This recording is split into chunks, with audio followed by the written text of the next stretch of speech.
feel being back downtown, my friend? Bro, it's been a minute, man. I'm always downtown in the weekend, obviously for church, but Tour des Canadiens, it's been a minute. It's been a good minute. Ouais, ça, tu viens ici des fois pour... Ben, tu viens pour travailler, des fois. Ici? Ouais, Downtown? Pas tant, je te dirais. C'est plus Rive-Sud, je fais mes meetings, là. Plus en Rive-Sud. Ah ouais, principalement sur Rive-Sud. Principalement. C'est plus ces zones-là que je travaille ces temps-ci.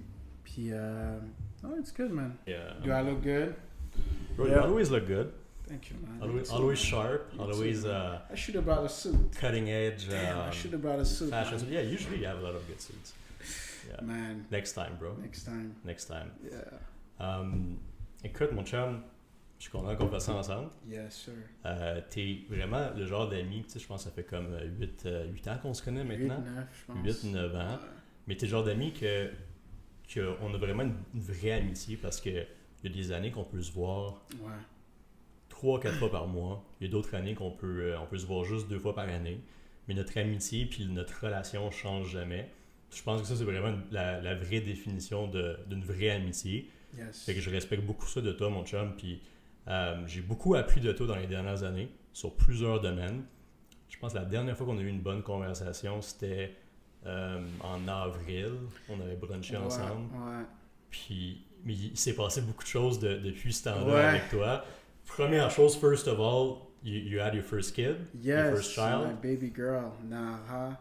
Ouais, man, ça a changé, puis ma vie est vraiment extraordinaire en ce moment-là, encore plus qu'avant. Wow. Fait que Ma là, ça fille- fait 1 mois et demi, c'est ça? 1 mois et demi, elle a déjà 1 mois et demi, puis elle grandit tellement vite, man. Tenir cet enfant, puis entendre son cœur battre, ça fait autre chose, man. C'est vraiment une génération que ma femme et moi on débute.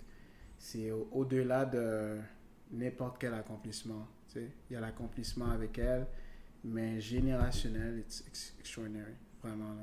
Wow. Vraiment. Félicitations, mon Ouais. chum. Merci, man. Congratulations. Merci. Yeah. Comment, Comment- comment que ça a changé, tu penses, ta routine le plus avec le travail, avec Céline? Ouais. La routine, je pense que c'est plus adapté. Je pense que mon lifestyle est toujours pareil. Je travaille toujours fort, je suis toujours occupé, je m'entraîne quand même. C'est juste que je manque un peu de sommeil, mais la routine ne change pas. Un enfant, ça vient dans ton style de vie. Je ne change pas mon style de vie pour un enfant. C'est qu'elle vient dans mon style de vie. Donc, avec sa présence, comment on s'adapte, c'est juste ça qui change. Mais le style de vie, la routine reste pareil. On se lève tôt, on s'entraîne. Puis ça, c'est ma femme aussi, elle s'entraîne aussi. Elle est occupée, on travaille avec des clients. Ça change pas vraiment, je te dirais. OK. Ouais. That's interesting. Puis là, en ce moment, Céline, elle travaille pas vraiment, j'imagine, elle est en travail? Elle ou, travaille. de chez elle? Écoute, j'ai marié une femme qui aime travailler. Fait que ne pas travailler, c'est quasiment lui dire va en prison, quasiment. Là. Elle aime ça travailler, elle aime ce qu'elle fait, elle aime aider les gens. Comme elle trouve toujours des solutions dimanche, samedi, elle aime ça. Elle aime ça. Je pourrais jamais dire à ma femme arrête de travailler. Ouais. Même si elle aurait toutes les options, elle aime juste travailler. Elle se sent accomplie, puis j'aime ça, man. Je suis content que j'ai une femme auprès de moi qui est capable de continuellement aller hard, malgré qu'elle a eu un bébé, puis écoute, c'est comme si elle l'avait pas, quasiment. Wow. Ouais. Puis c'est ça, like she's well, tout le processus a bien été. Puis, Ouais, vraiment, tout a bien été. I thank God for that. Elle va bien. Elle est en bon état mental aussi. Parce que c'est pas juste physique. C'est tout un processus mental aussi. Puis écoute, every day is different. Chaque jour, on s'adapte. Des fois, l'énergie est moins là. Des fois, ça nous tente pas. Mais on trouve des façons de vivre avec tout ça. Make it happen. Cheers, my friend. Cheers, man. Félicitations. Merci. Officiellement. Merci, man. On s'était même pas reparlé depuis ce Ouais, temps-là. depuis, ouais. Fait que c'est fou que c'est la première fois que j'entends ça, puis ça me fait Ouais. vraiment plaisir. Merci, man. Puis on en parlait en plus, c'était un des objectifs, puis ça se produit, là. Donc je suis vraiment content, man. Ouais, c'est ça. C'est fou parce qu'on a eu souvent cette conversation-là ensemble dans les dernières années, puis on se disait que c'était quelque chose qui nous motivait, qui qui nous inspirait de pouvoir éventuellement bâtir une legacy. Yes. Ce qui veut dire comme tout ce qu'on bâtit en termes d'entreprise, en termes de projet, de pouvoir éventuellement de léguer ça à notre prochaine génération. Exactement. Là, c'est fou que pour toi, c'est officially ça arrive, started. là, ouais. C'est officially commencé. C'est un début, puis avoir la bonne personne pour bâtir ça, parce que ça, c'est... Il y a des gens qui travaillent pour la fin du mois, pour quelques années. Moi, c'est générationnel, puis commencer ça, bro, tu comprends pas. C'est le plus grand succès que tu peux avoir. Mm. C'est quelque chose qui vit au-delà de toi. Outlives you. Avoir une famille, un enfant, construire un kingdom, c'est ça. C'est que ça vit plus loin que toi. Parce que nous, on a une date d'expiration, mais ma fille, mes autres enfants, ils vont grandir. Puis les valeurs, tout ça, ça reste. C'est là que ça devient timeless. Et non quelque chose de temporaire ou au fin du mois, tu sais. It's bigger than you. It's bigger. It's bigger than you. Outlives. My name remains. That's the goal, man. It's really the goal. I love that. So what will be, if I ask you, what will be the definition for you of a legacy? Legacy for me, it's having my values in different generations. It's my values are living in different generations. So what I value is health, love, faith, respect, wealth, community building. All those values are transcended in different generations. That's legacy. That's legacy. Yes. C'est pas juste, c'est oui tes entreprises, oui les projets que tu travailles en ce moment, mais c'est aussi les valeurs, c'est tes croyances, your faith. C'est ça qui soutient en fait. Ouais. Parce que tu peux te léguer une entreprise, mais s'il n'y a pas la même culture, les valeurs, pas grand-chose qui reste. Tu vas les vendre ou tu vas les liquider. Ou si, par exemple, un autre plan, c'est d'être philanthrope. Si on n'a pas quelqu'un qui prend la relève ou qui believe, qui croit dans ces croyances-là, ces valeurs, il n'y a pas de legacy. Ça arrête seulement à une génération. C'est vrai. Puis il y a beaucoup d'exemples de ça. Là. Il y a beaucoup d'exemples de familles très riches qui ont légué leur entreprise à leurs enfants, puis il n'y a pas eu nécessairement de relève. Exact. Parce que peut-être que les valeurs ont mal été comme enseignées, ont mal été transmises. Puis c'est vrai que c'est pas juste l'argent, c'est pas juste les entreprises que tu vas léguer, mais c'est aussi le knowledge, les connaissances, les valeurs. C'est ça qui vont faire qu'il va y avoir une fondation qui est solide. C'est ce qu'on met sur... It's not what I give them, it's what I put in them. If whatever I put in them, ça a une plus grande rétention, tu sais. Ce que je leur donne, ça peut changer. Les industries changent, les marchés changent, la technologie change. Il y a des choses qui peuvent arriver, mais ce que j'ai légué en termes de valeur, connaissance, ça, c'est un plus gros levier que n'importe quoi, tu sais. C'est ça l'objectif.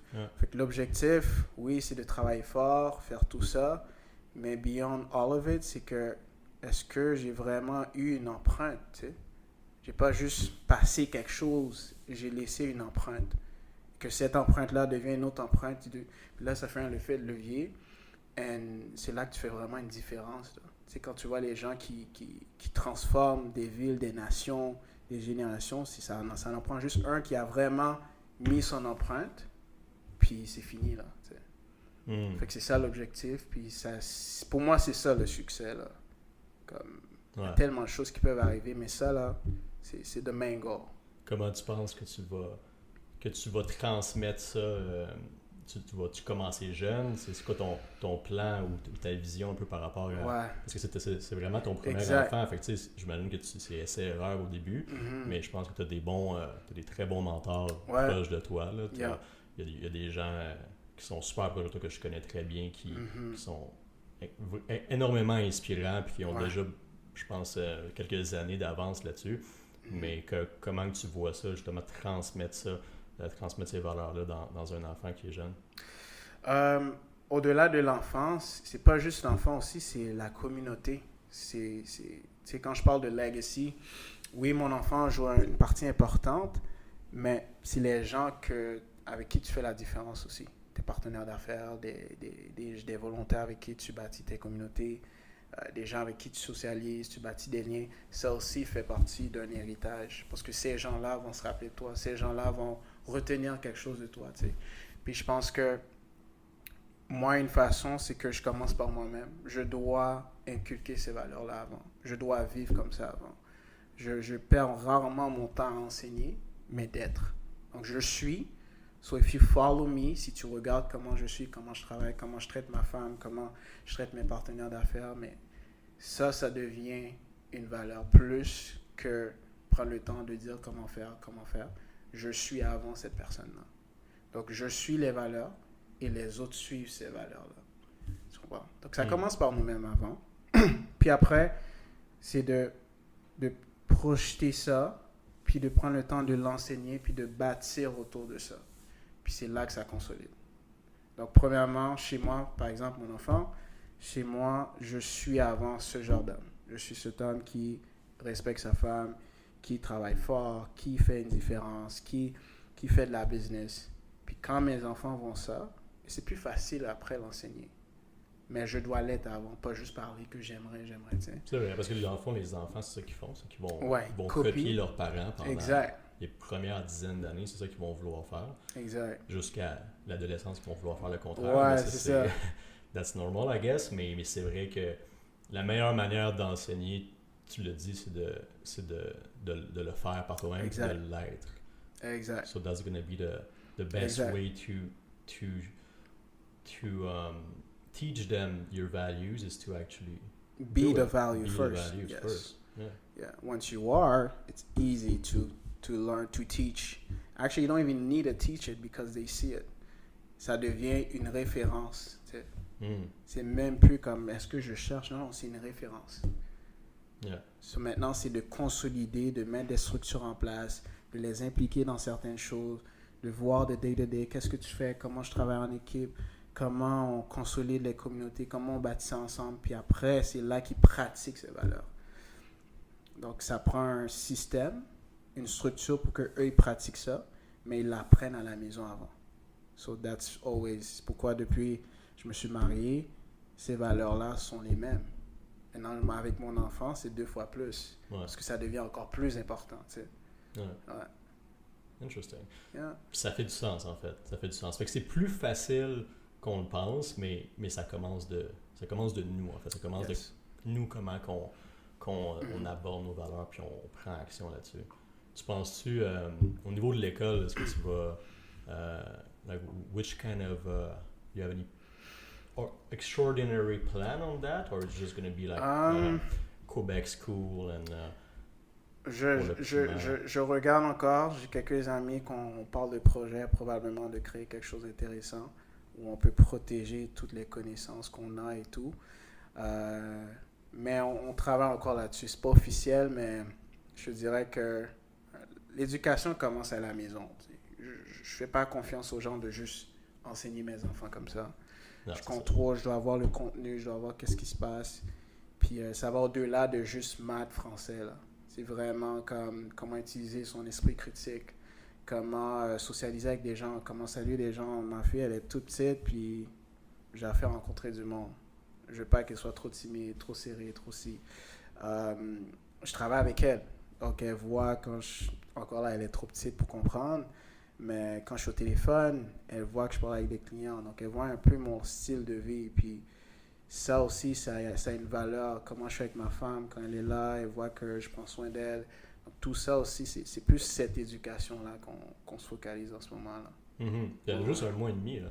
Juste 1 mois et demi, mais c'est important qu'elle va au gym avec sa mère. Puis encore, elle comprend rien, mais c'est des habitudes qu'on a. Comme ça, on n'a pas à essayer. Non, on vit comme ça. C'est un lifestyle. Tu rentres dans un lifestyle. You really see that she's seeing that. Ouais. She even though she's only one month and a half old, she's seeing that. She recognizes that.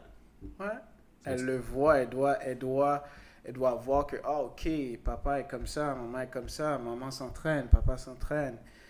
Papa, il prend le téléphone, il prend des actions. Papa, il fait ci, il fait ça. C'est important. C'est pourquoi on met beaucoup de pression pour ça, tu sais. Mais ça a pris 10 ans pour se rendre là aussi, là. Ça a pris 10 ans. Ça fait 10 ans que je suis en relation avec ma femme. Puis c'est un résultat de 10 ans. Donc c'est un produit de 10 ans. C'est pas quelque chose like, du jour au lendemain. On a vraiment pris le temps de travailler sur soi-même, de bâtir ses habitudes, de bâtir ses valeurs. Maintenant qu'on a un enfant, c'est facilement transmissible. Yeah. Mais ça a pris 10 years, you know. 10 years of marriage or? Relation, 5 years of marriage. 5 years of marriage. Mais c'est du travail personnel pour que ces valeurs-là restent constamment. Tu sais. Ouais. So how many kids do you want? Man, I want 4. 4? I want 4 kids, mais ça dépend de madame. Comment ça va? Comment c'est elle qui vit tout le processus aussi là. Ouais. But my wife is a killer, man. So she wants to have 4 too. She agrees? Or? Elle veut 4 à 3. On a les mêmes. On a les mêmes goûts. Ouais. But she's ça dépend d'elle, sincèrement. On va commencer par 1. Yeah, c'est ça. Ouais. You see how it goes, mais je pense aussi que c'est... Je suis du même avis que toi, là. Moi, j'en aurais 3, 4. Ouais. 3, 4. C'est pour... moi, je suis enfant unique. Peut-être que des fois, j'ai jamais vraiment eu de... Vraiment ressenti le besoin que j'aurais aimé ça avoir des frères et sœurs, mais je pense que quand j'y repense maintenant, j'aurais probablement aimé ça. Ça, c'est le fun, ça, ouais. But you have brothers, right? Ouais, j'ai un frère, j'ai une petite sœur, ouais. Ça fait une différence, définitivement. Comme surtout avec ma fille, ils veulent toujours être avec elle. It's love, it's family. Ouais, c'est ça, exact. Ouais. C'est ça. Je pense qu'éventuellement, j'aurais aimé ça avoir ça. C'est pour ça que comme j'ai une cousine, une grande cousine, elle a peut-être 2 ans de plus que moi, mais elle n'a pas de frères et sœurs non plus, donc on a un peu cette relation-là, comme si on était frères et sœurs. Ouais. Mais on est cousins, cousines, mais depuis qu'on est jeune, on a tout le temps été plus proches. Fait que probablement que ça aurait été quelque chose que... Bref, je pense que c'est quelque chose que je voudrais avoir dans ma famille, là, comme plus qu'un enfant. Quelle famille, but you never know. Especially if you're building something big, you want a couple of children to be able to enjoy what you're building. Parce que l'impact doit continuer, the message has to continue, the work has to continue. C'est ça le but. I mean, si tu bâtis pas pour que ton nom reste en génération en génération, c'est pas pour tout le monde, ça prend un effort, mais c'est ça le but de la vie, c'est de outlive yourself. C'est ça le but, max out, next. On continue, ça continue, tu sais. Ouais. Justement, à propos du mariage, je vais parler de ça un peu. Yeah, I love that subject. You're one of the few friends that got married young. Yeah. And still in a beautiful relationship 22, today. yeah. 5 years ago, right? Yeah. Now I understand more and more that marriage is the foundation of society because the household is the first step that builds the next generation. Yes, sir. So as someone that has had a successful marriage, what advices would you give to younger people in their 20s, in their early 20s? Yeah, thank you, man. Yes, I got married at 22, met my wife at 18, never went back from there. I think le conseil que je donnerais, the best advice I would give is to love intentionally, to love purposely, not to try love, but to be in love for real.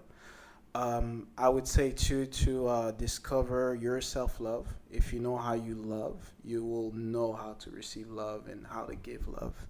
You have to know love. Love comes from intelligence of yourself. It's not just attraction or seduction, things like this. It's how you love yourself. It's how you love other people. It's a law of successful marriage is you have to know how you love and how you love other people. And find a partner to express that. So how you receive love. How you receive love. How you want to receive love, how your partner likes to receive love. Yes. Sometimes that can be different. Yes, it changes. It changes over time, but you have to know it. Some people, they freestyle, and that's why they have relationship issues sometimes. It's not that I change, it's the way I receive love change. You understand? So you always have to be connected to that. And it only comes by communicating. My wife is my best friend.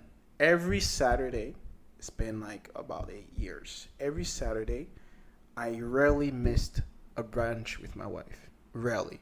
Now my daughter, I bring her with me. These are the places where I get to know where's the love. are you still receiving the love the same way? So you do a brunch, you go to a restaurant. That's Yeah. your weekly date, basically. Yes, that's an almost non-negotiable. I rarely missed it. If I take meetings, it's after that. I rarely miss it. And for me, it's important to know who's in front of me because I'm at service of that person. I'm not just here to receive something all the time. I'm here to serve that person. I have to make sure I'm meeting her needs, that I'm the man that I'm supposed to be for her in the season that she is too. My wife is a mother now, so it changes. Her needs may change, and I have to be always up to date. Some people, they meet for the first time, and they think their partner is still the same. No, you have to follow the water. No, everybody involved. Exactly. Everybody involved. I think that's one of the issues, like in a relationship. Sometimes, tu sais, des fois, on voit des gens qui ont des relations, ça fait des... Ils sont mariés depuis 20, 30, 40 ans. Ça m'a tout le temps fasciné parce que, sachant qu'on évolue, puis nos mentalités évoluent aussi, c'est peut-être, je pense que c'est un des issues pour lesquels il y a beaucoup de gens qui se séparent, il y a beaucoup de mariages qu'après 10-15 ans se divorcent parce que les mentalités changent, les mentalités évoluent, puis pas nécessairement dans les mêmes directions. Exact. Mais il y a des gens qui sont mariés depuis 30, 40, 50 ans, puis qui ont réussi à aligner leur mentalité, à aligner leur évolution. Fait que comment que tu... En fait, tu le dis, là, c'est peut-être une des meilleures manières. Ça commence par là. Fait que toi, tu dis tu vas bruncher avec ta femme à chaque dimanche. Tu vas s'assurer de la comprendre, de s'aligner avec sa mentalité, puis qu'elle te comprenne aussi. C'est une des manières. Je dirais même pour la boucle aussi, c'est que ça prend une vision commune pour être toujours à jour. Si on a deux visions différentes, c'est une division en fait. C'est division, deux visions, division. Mais si on a une vision commune, peu importe le changement d'habitude, de mentalité, on est les deux dans le même bateau.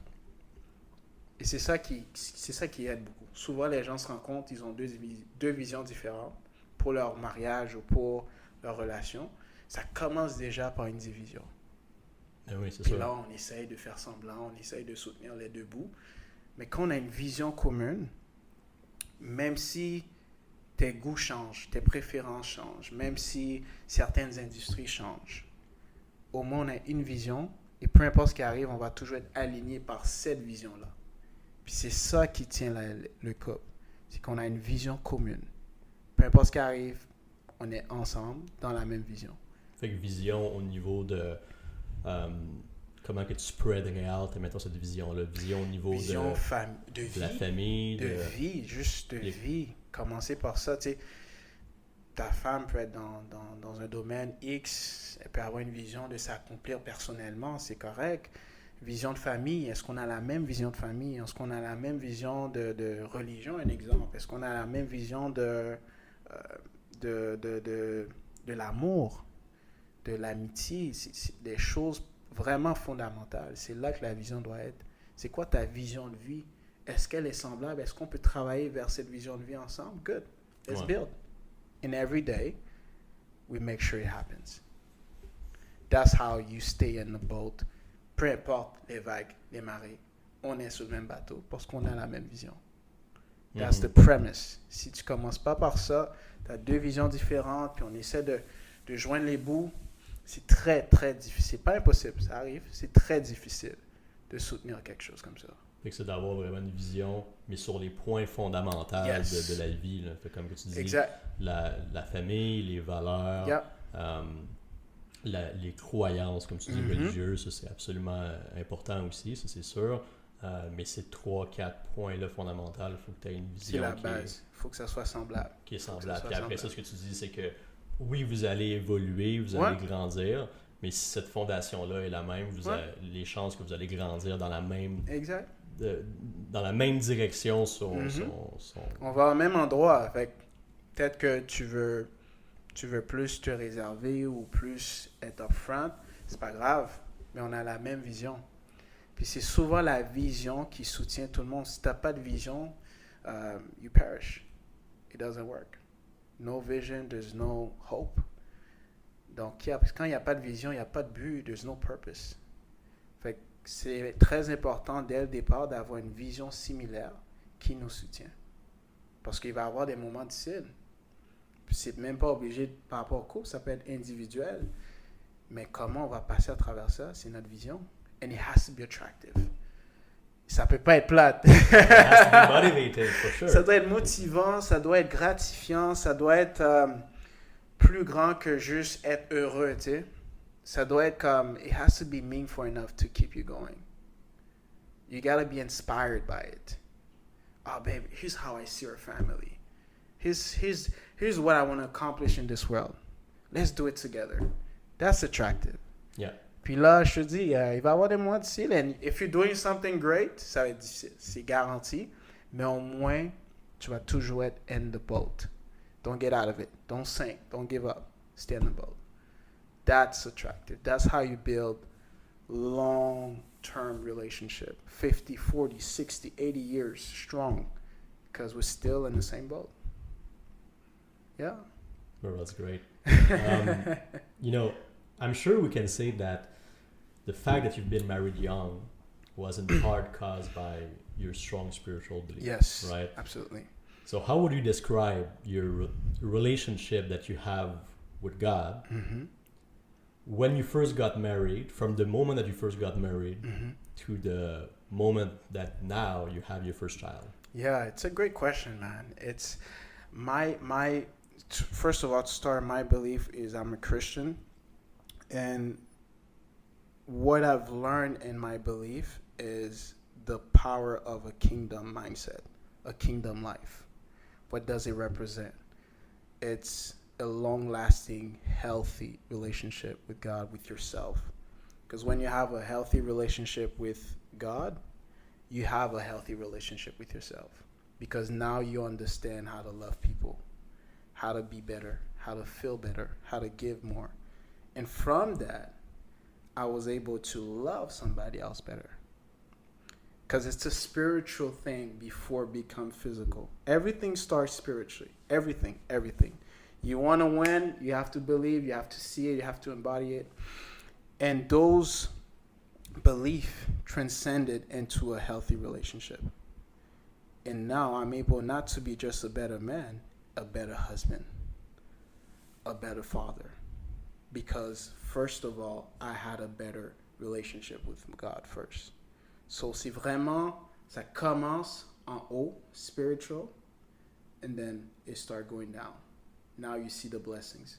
But if you miss the spiritual part, it's very hard to hold it down there. Because spiritually, that's how you're going to be able to withstand all of it. Si je suis pas bien spirituellement, je peux pas donner de l'affection, l'amour. Je peux pas être une bonne personne. Je vais crosser tout le monde. C'est la fondation. C'est la fondation. It's my belief. Puis il y a des principes spirituels, bibliques, qui m'ont permis d'avoir ces relations. C'est pas une opinion où je vague. Non, je suis les principes bibliques. Et à partir de ces principes, quand tu les... That's why they live up to times. They're timeless. Because they work in the real world. Once you embody them, you see the fruit of it. And that was really the best way. C'était une instruction pour moi de savoir comment être un bon homme dans cette terre. Tu sais. Comment vivre dans cette terre. Comment être un bon mari, un bon époux, un bon père, un bon homme d'affaires. That's where it starts. Yeah, there's a lot of power to that, right? Yeah. Even for people that are not necessarily Christian or do not necessarily believe in the same definition of God than Christian, or there's a power to know that there's a higher force that is more powerful, more that is larger than society itself, that actually is behind you, that is close to you, or there's some power in that. There's some and even though I will even argue that even though God doesn't exist, the fact that you believe that there's a power in that, because you feel more confident, you feel more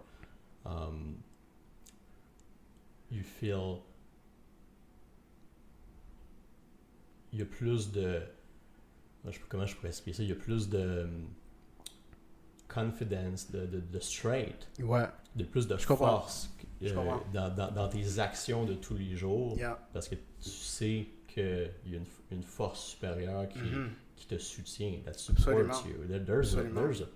An There's a lot incredible of power in yes. that. And I believe that there's a God, I believe there's a higher force. Mais je pense que my own journey was maybe different than you. I think a lot of things that you understood young, I didn't believe in it. Mais maintenant que plus que je le comprends, plus que je crois que si j'avais compris ça plus jeune, maybe I would even be plus loin que je le suis en ce moment dans ce que je veux accomplir in what I want to build.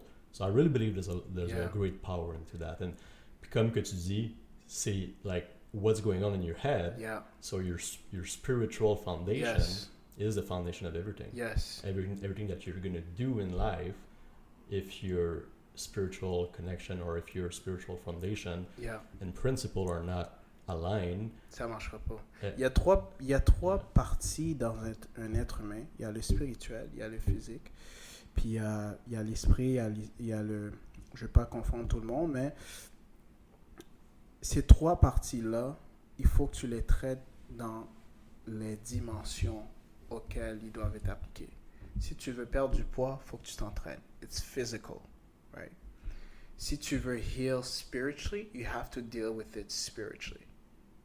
Souvent, ce qui arrive, c'est que on essaie de prendre des actions physiques pour guérir nos problèmes spirituels. And it doesn't work. So what we do, we end up taking drugs or hurting other people or just committing to certain patterns that we don't even realize, where it's really a spiritual issue and it has to be dealt spiritually. So souvent, on pense que spirituel, c'est juste comme, c'est quoi, j'y pense, puis c'est juste spirituel. No, like you said, there's a force. There's actually a God who's able to give you that spiritual strength to grow through those times. Parce que beaucoup de problèmes qu'on a dans la société actuelle, it's a spiritual problem. It's not resource. It's not about people. It's not about all those things. It's a spiritual belief. C'est les principes. Comment vivre en communauté, comment s'aimer. Quand tu vois des problèmes de relation, it's a lack of spiritual belief. Parce que si on a une croyance spirituelle, ben là, on va pouvoir faire du bien aux autres. On va pouvoir faire des transactions de la meilleure façon. On va pouvoir aimer les gens de la meilleure façon parce qu'on a une base spirituelle basée sur des principes spirituels. So a lot of it, it's a lack of spiritual work. And we need to grow spiritually to be better human beings. And to be better men. We need to do the work spiritually. It doesn't just happen by doing good. You gotta surrender. You have to build your strength. You have to go back to your beliefs and ground in that. That's how you're able to show up to the world. Yeah. And forgive people and love people and do good and be driven by helping and serving. It starts there. It starts there. It starts there. Yeah. And I agree. I agree on that. I can agree on that because the few couple that I know that have beautiful families and that are married since years and that inspired me the most to build my own family eventually and to, because I'm not there yet, but eventually that's what I want to build. Exactly, it's a work in progress. But all these people, all these families, these couple that inspired me the most, for some reason they are all extremely well connected spiritually. Yes. They are either religious or well connected spiritually, but usually they are, they believe in something that is as foundational as the Bible. Yeah. So yeah, I have many proof of that. Yeah, there's and power in that. What it actually does. You the first. Yeah. I mean, you the first. To be sitting there, I mean, it's not just my experience. It's really there's principle and there's patterns to follow to stay married for a long time, because society doesn't show. You can't just go with your your own strength. No, exactly. You know, I have to be the dreams that I have, the goals that I have I need spiritual force to make them happen. Yeah. Some people they say it's a different form, but it's actually a spiritual strength. Especially nowadays when society is kind of trying to tell you the complete opposite. That's why I'm afraid. I'm afraid of my children going to school right now. Yeah. When I'm gonna have children, and what is it gonna be in 4 or 5 years? I don't know. So I'm kind of afraid. Like society is getting into a turn right now where it's the complete opposite of that, and it seems like where we're going is in some places where these actions are gonna dismantle families. Yeah. Marriage is not important anymore. It's the complete opposite. And as I've said, I believe marriage is the foundation of society. This is because the household, again, is the first thing that your children are gonna see when they grow up, and that's their first 10 years. That's what count the most. Yeah.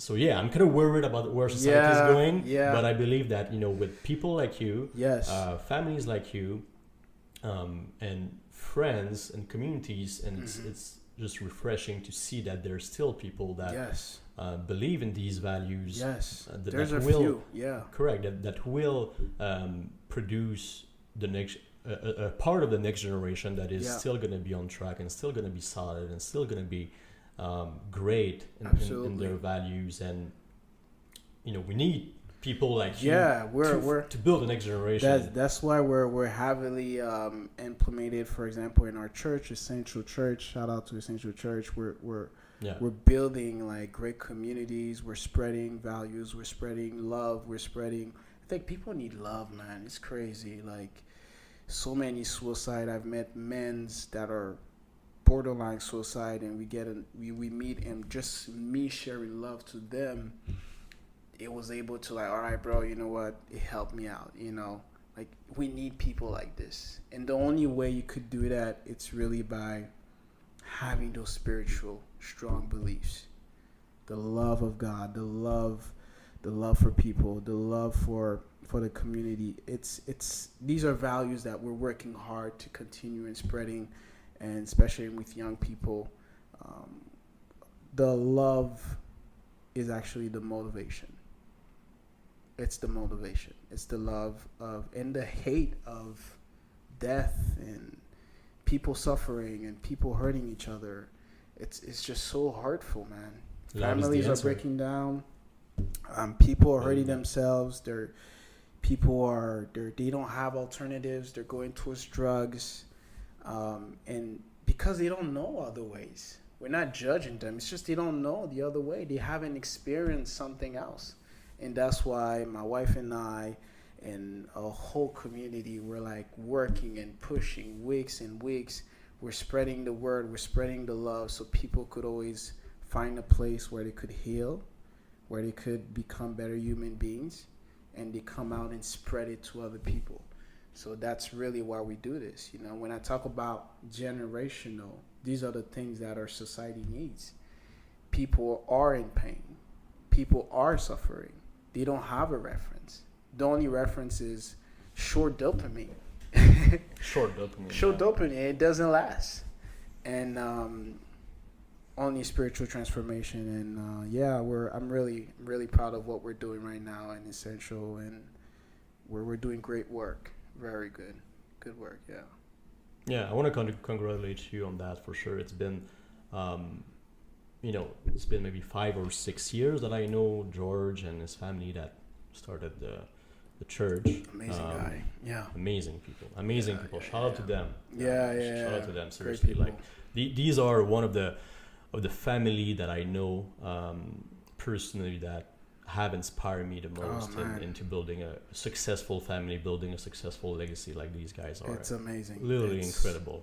I have it like they're part of the 0.1, like 0.0001% of people making a crazy difference. They've done in my life, and they do it in thousands of lives, and they're hungrier and they want to do more. And their vision is so inspiring for Montreal and everything that we're gonna do in Canada. It's just crazy. It's just crazy what's coming, and they're doing it one person at a time, and it's impacting a lot of people right this moment as we speak.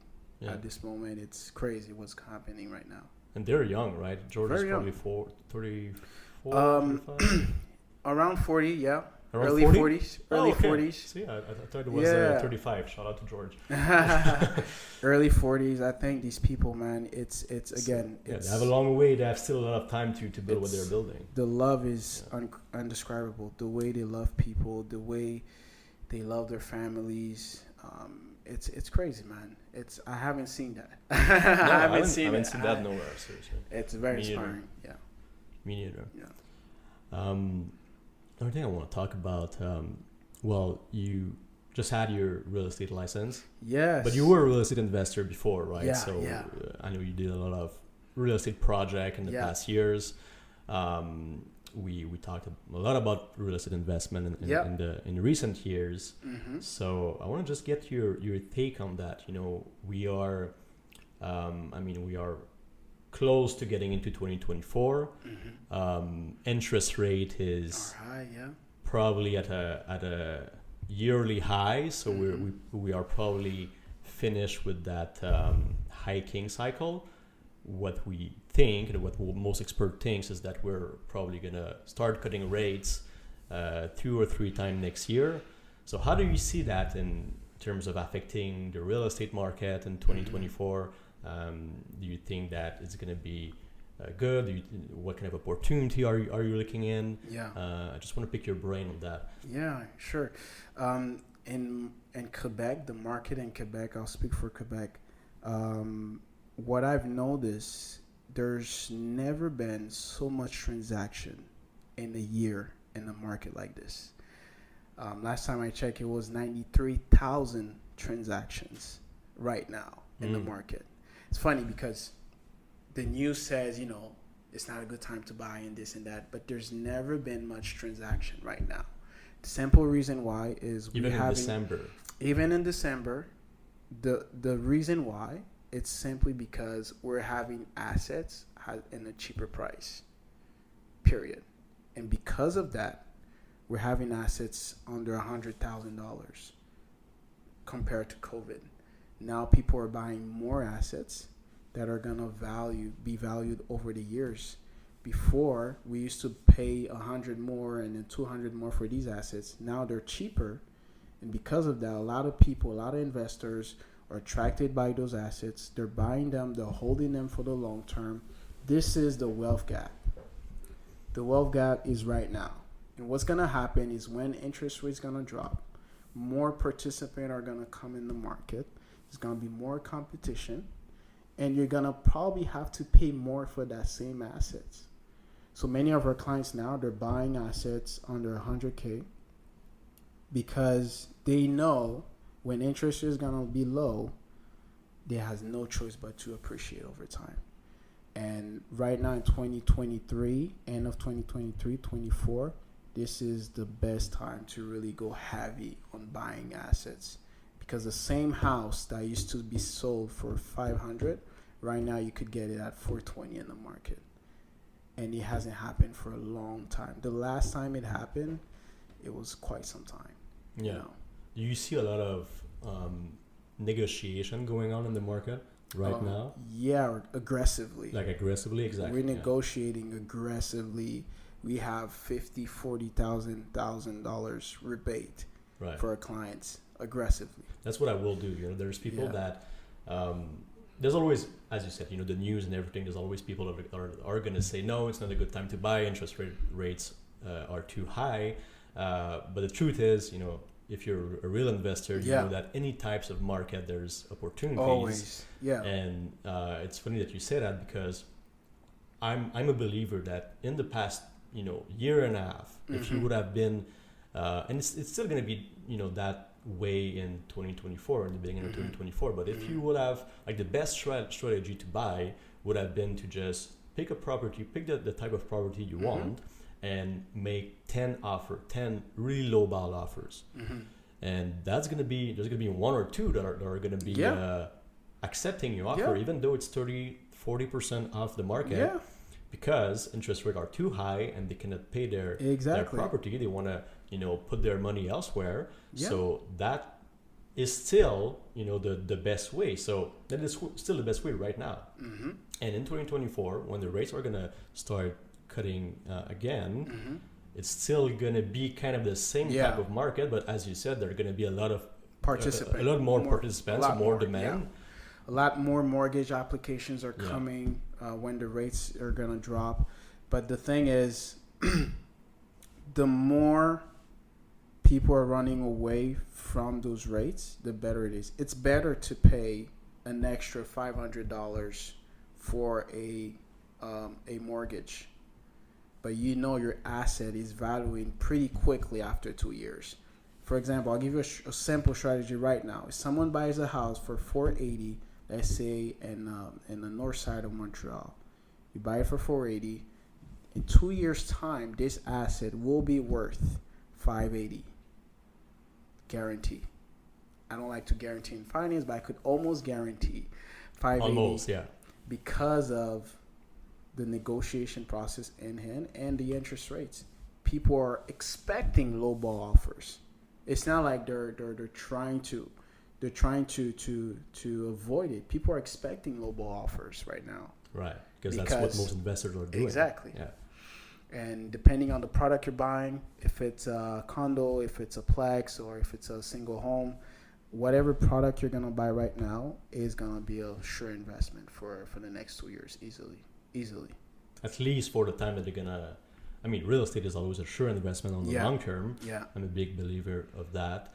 But at least for the next year, when they're going to start cutting rates, as you said, the more they're going to start cutting rates, the more they cut the rates, the more demand there's going to be in the market, and the more demand, eventually the price are going to, it's all cycle. We're going to live again, eventually, the time just like 2017, 2018, which is the time that I first got into the real estate market in Montreal. Bought a condo in Griffintown when Griffintown was kind of starting, as a new neighborhood in Montreal. And I bought on plan, which means that the condo wasn't built yet, in pre-construction, right? And I ended up selling it for 15 months after for 40% more in appreciation from the first price that I bought. So that was my first real estate experience in 2017. It's a great one. Yeah, but the reason why, because that's not because I was extremely smart in real estate, but the reason why was because we were in that kind of cycle where the rates were extremely low, the international investors' demand was extremely high, and that's maybe 7 years ago now. So real estate is all about 10-12 year cycle, if you agree with me. So as soon as they start cutting the rates, we're gonna live that kind of time again. We're gonna have more people. Let's say right now for one home, there might be 4 or 5 buyers right now with the market. When the interest rate goes low, we could go to 8-9 people in the same house. Yeah. And when they drop lower, it's going to be more. And you would be surprised. There's still a bit of competition on certain price. Investing is not always about cutting prices. It's about buying a product the right way. If you buy well, you have a good investment. It's not always about the price. It's how well are you buying? Where's the market that you're buying in? What's the long-term horizon? What's the short-term horizon? If you could buy an investment, some people, we have clients that are buying properties. I'm like, I wouldn't do that. I wouldn't buy a property like that. But it suits that person because they bought it well in a good market, in the right place, with the long-term objective. That's why real estate, it's a no-brainer. There's mistake, yes, but you have to buy well. Above cutting prices, you have to just have the right purchase. It depends on your strategy and your situation. Exactly. Yeah. And that's your job as a broker to guide the person toward buying in the right way for them. Absolutely. Not necessarily what will you do, but what will you do if you were in their situation. I don't work with someone if I don't know their goals. I want a house. Okay, I mean, I can't help you. Exactly. Like, What's your tell me more about it? What's the long-term goal? Is it for comfort? Is it for an investment? Is it for a short-term investment? Like, what is it? Is it for saving taxes? I need to know. Once I know exactly what the client is looking for, now I could find the product for it and the specific market and niche for it, and then from there we work it out. And of course, personality. I don't like to work with people I don't get along well. exactly, of course. No, but you have a choice for that. For sure. Yeah, but it's really starts with the goal. If there's no goal, we can't work. There needs to be a goal. So what will be your goal in 2024? What type of investment are you either looking at or are you interested in? What's going to be your next project? I know that you build a cottage this year. Yeah. Is it finished, by the way? Is it done? Yeah. It's done. It's done. It's available to rent? We're making actually. We haven't talked for a moment. That's why. But I'm actually a developer, so I develop cottages in different places, and right now we're building around 8 to 10 cottages in the north. Those Seriously? are luxury product. Yeah. So for other clients, basically. Yeah, luxurious product, and they just go fast. It's a different market. It's mostly people that are looking for second homes or short rental properties for them, and we're building one house at a time, one cottage at a time, and what we're doing now is we're selling them on plans for people that are interested, and we're giving them different design, different texture, or things that they're looking for. And then, in different sectors right now in the north of Montreal. Yeah. That's, bro, I didn't know that. Yeah. The last news I had is that you were building your own cottage. Yeah. Which is... So that's actually current, yes. Okay, yeah, right. That's so current. you are renting it right now? No, we haven't started the process. We probably had a better offer on the cottage. We had someone who was really, really desperately interested to buy it. Yeah, okay, to buy. Right. But we have different cottages we're building, like I said, and because of these, we're able to move around and find different alternatives too. But I think he really wants it. And he gave me an attractive offer. Well, exactly. Yeah. You can still put out this money into another different in investment, build a bigger one and things like this. Correct, exactly. But yeah, right now I'm not just a real estate broker. I'm also a developer, and we just carry the vision. We build a team. We bring the people in. We bring the client who's interested about the product. We find the builders who could build the product in the right sector. So we're really like the guy who's behind all of it. I don't know how to build a house. I know how it works, but I never laid a brick. But I know how to put people together to build something nice. And right now, I think there's a demand for it. And I was able to answer that demand. And we're continuing building that repertoire right now. Yeah. Nice. I believe that cottages and chalet in Quebec it's always been interesting to me.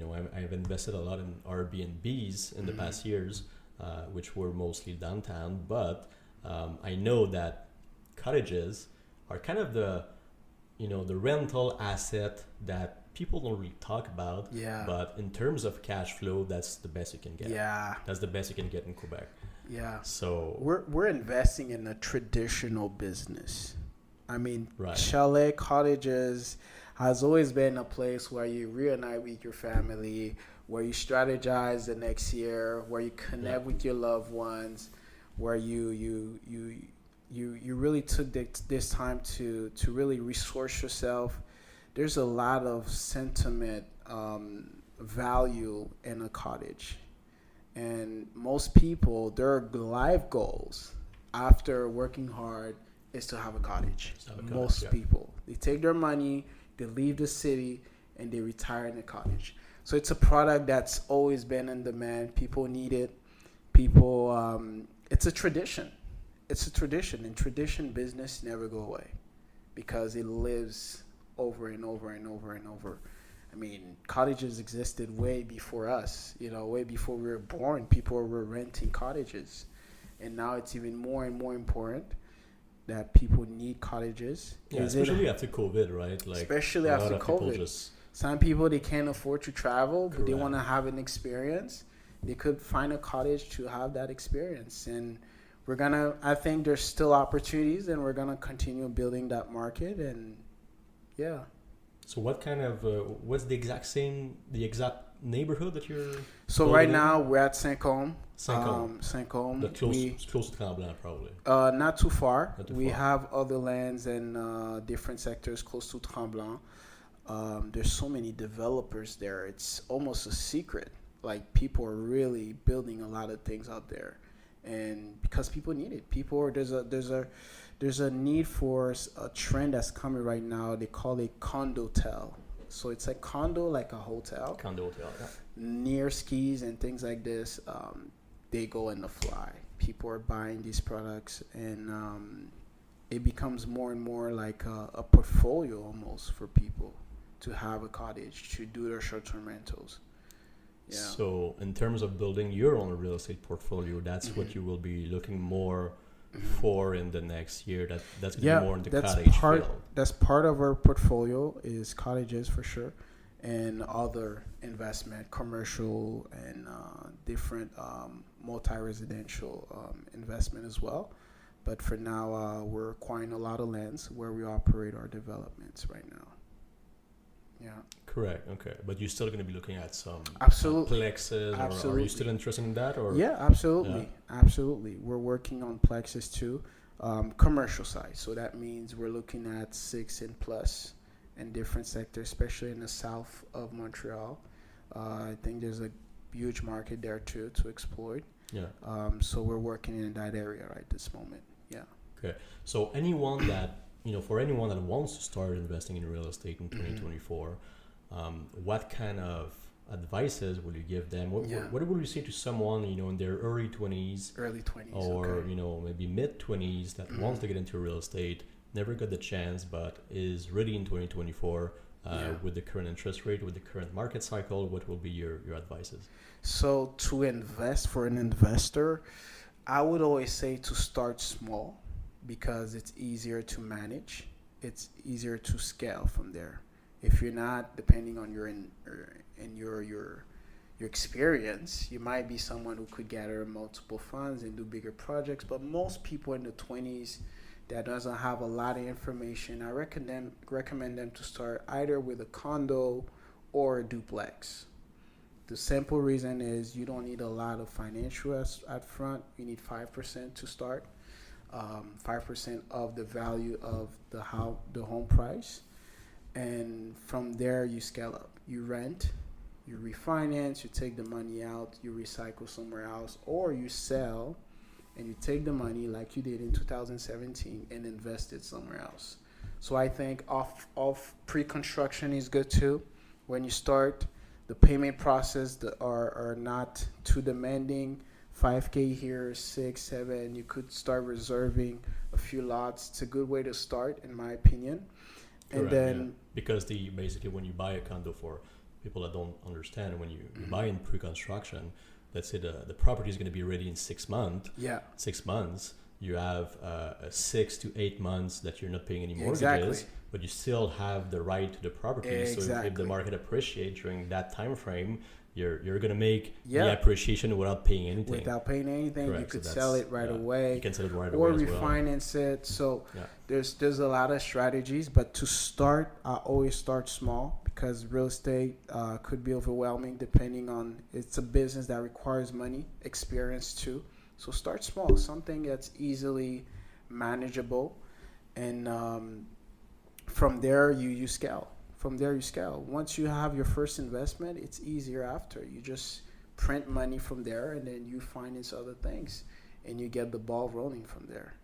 Yeah. Because refinancing is extremely powerful as well. Very, very powerful. For people that don't get really, the fact of refinancing a property, when you have, there's two elements when you buy a property. You're gonna have your mortgage, and you're gonna have the appreciation. And the mortgage is getting down every month. It's diminishing every month. So you owe less, basically, because the tenants that is in your property will pay the debt.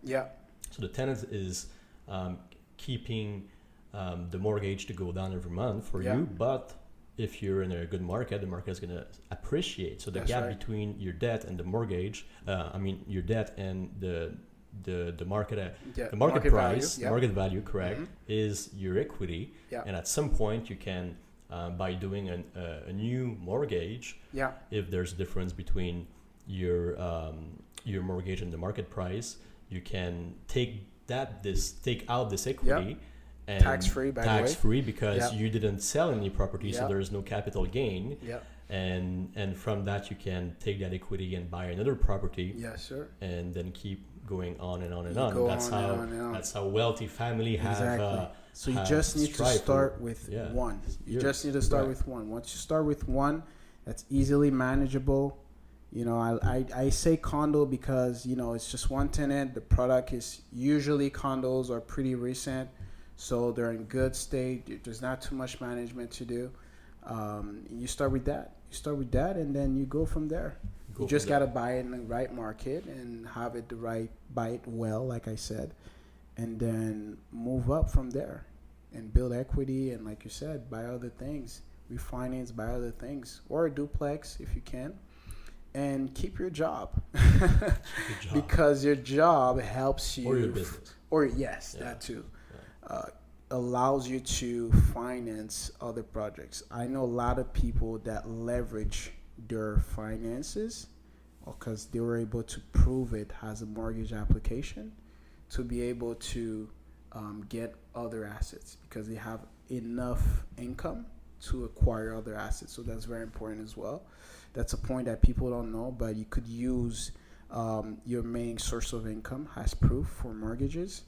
And as long as you have a good proof of finances, that you keep that for at least 5 years or so, you could do well every year. You could pretty much buy something every year. And after 5 years, you have a park of $1 million and plus. From there, you could refinance everything and do something great, you know. Correct. So I think that it was one of the issue in the past year because interest rates were so high. What it did is that the requirement from the bank, they required a higher salary than the average.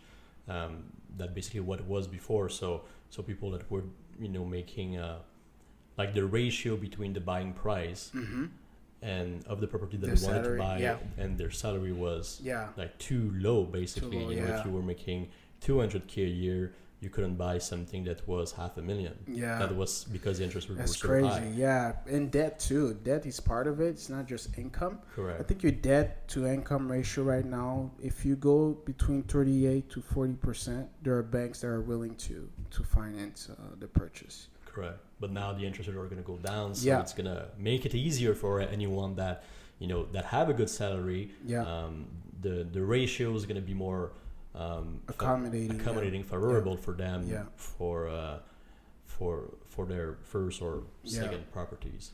I think a quick thing people could do is to just basically have a mortgage application. Just check it out. Check to see right now what can you acquire with your current situation, and then work with it. A lot of people are waiting 5-10 years to save $100K to do something.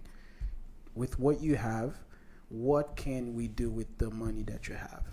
And from there, once you know your budget from the bank, now you could probably get the ball rolling. Maybe you thought it was 10 years, but it's actually 3 years, right?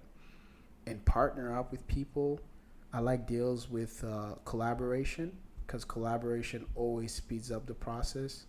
Some people, they can't buy by themselves. We have clients where they're bringing a family member in to close the deals, but they know after 3 years they're going to refinance and qualify for themselves and get them paid out for a moment.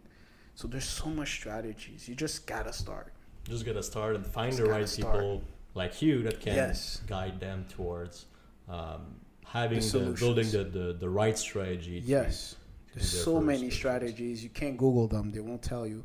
We know them.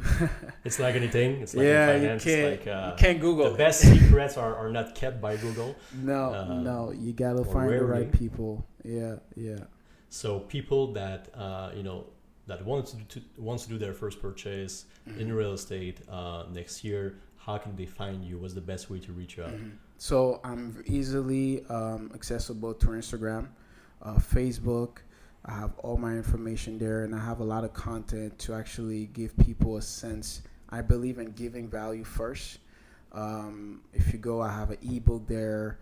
We do webinars every month to educate people about real estate, to show them what's the blueprint, how to start, videos that give tips on how to start. So Instagram and Facebook. Instagram, Facebook. You go there, you Polvsen find all Adrien? my Polvsen Adrien. Yes. Polvsen Adrien. You find everything there, and you send me a message.